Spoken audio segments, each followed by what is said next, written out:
Good morning. Good morning. Good morning, goddesses. Happy 2022. Yes, our first goddess chat of the new year. Yeah. And Happy if to be you, here. How are oh, you? absolutely. Happy New Year, my friend.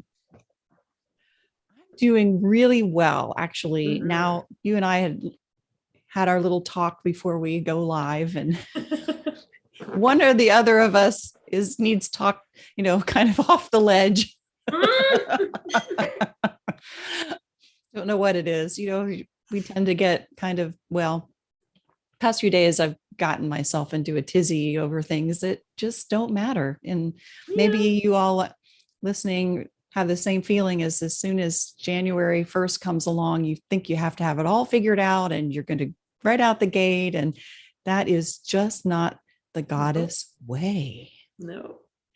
And And actually, where we are right now is we're supposed to be slowing down and being more reflective and more that's observant. right. It's not That's about right. taking a whole lot of action.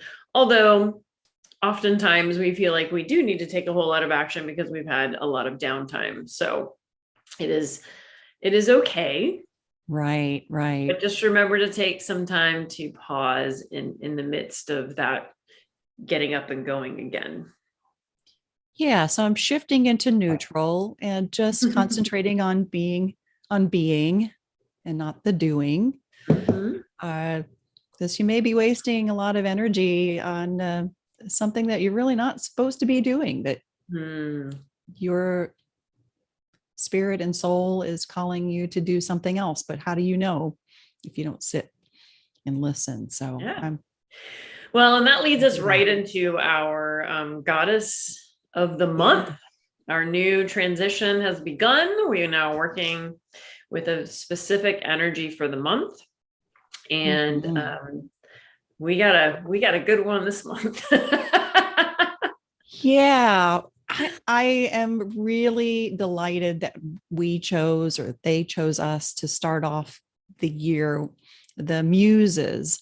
And they are a collection of nine energies, nine sisters uh, in Greek mythology that are dedicated to the arts and inspiration.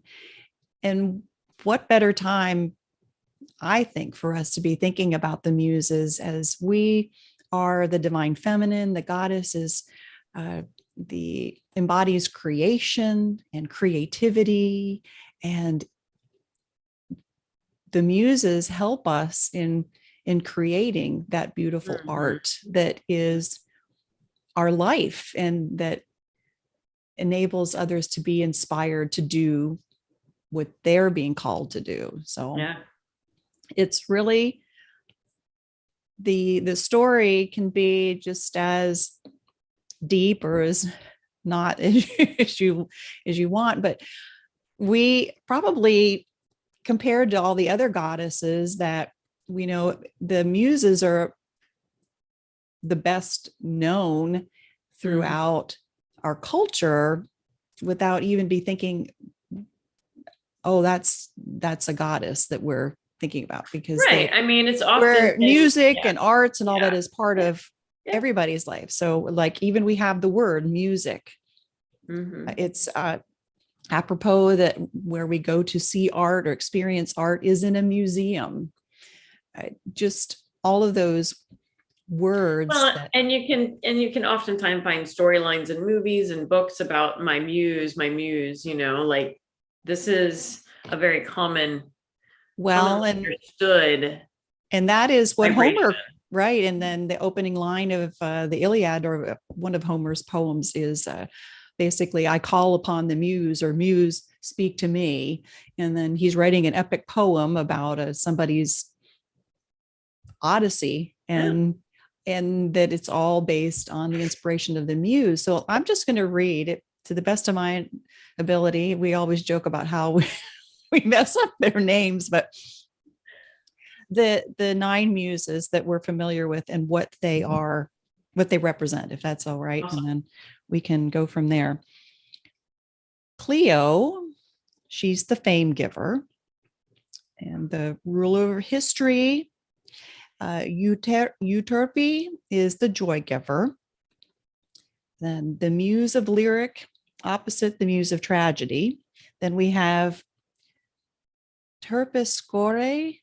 She's a lover of dancing. She ruled choral song as well as dance. And then we have Arato. I don't know why I feel like I have to have a Spanish accent on that. Erato, awakener of desire, the ruler of erotic poetry. Okay, Eros. Polyhymnia or Polyminia. She's the meditating one whose name means many hymns and who inspired them. Urania, meaning heavenly, the muse of astronomy. And Calliope, beautiful voiced. She's the ruler of epic poetry. And I know we're probably most familiar with Calliope. At least I think of the merry-go-round and the Calliope music. Isn't that what the organ or plays the music, I think, is called the Calliope? So there you have them. And I apologize to anybody out there and to the muses themselves that if I mispronounce their names, but I think we all can and I think it's really interesting to hear what they inspire, right? Like joy, like that doesn't seem like that would be artistic or creative, but it is. It's part of that. If we look at the energy body, it's part of the sacral chakra. So that's all part of that creative center, right? Joy is the right of the sacral chakra. So so I just sit back and I'm like, ooh, look at how this is all kind of weaving its way into being and aligning to all of the things, Yeah. I mean, if you think of calling on the muse to create something comedic and funny, you're really invoking joy. Yeah. And of course, any of the arts, to me, I mean, think of music. I think music resonates with every being on the earth. I mean, human or animal, or when just the vibration of music resonates with everybody. That's inspiring. So speaking of being inspired, I was wanted to bring out and offer up to the group this month is to think about which one of the muses or combination calls to you that maybe you would like to delve into more this year and express yourself. I know we do have a couple of goddesses in the group that are very involved in artistic expression and in terms of painting and creating physical objects. So that's where the turning point is here today is, now, previously we would just work with one goddess, kind of talk about our experience with her, and then we would move into the next one the following week. We are actually going to invite you to participate in journeying with us with this goddess, this goddess element for the month. So next week, we're going to open up ideas and inspirations of setting up altars. We'll talk about the following week, maybe some journaling prompts or some tools to help you connect to the muses. And the final week, we'll work with how are you integrating this? Like, how are you integrating everything that we're talking about? So in our posts and in the things that we're sharing with you, we invite you to really take it in and see how you can activate it into your life. And then, our hope is that you'll share with us your experiences as we're moving through.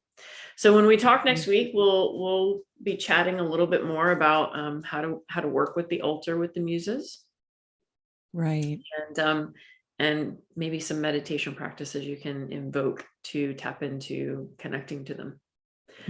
Sounds beautiful. So let us know what you're feeling connected to already, just in the introduction to the muses. We'd love to hear from you.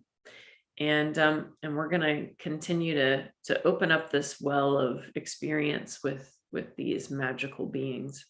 Yes. And please pop into the comments anything that you find interesting or in your exploration, a quote that maybe resonates with you, whatever you'd like to share that say, hey, this really helped me in my exploration and all that, because we do want this to be, it is our group, our journey together. So please feel free to share whatever comes to you. Yeah, because we get a lot from that. Yes. Yes. Well, with that, goddesses, we hope you have a beautiful rest of your day. And we will return next week. Many blessings. Goddess.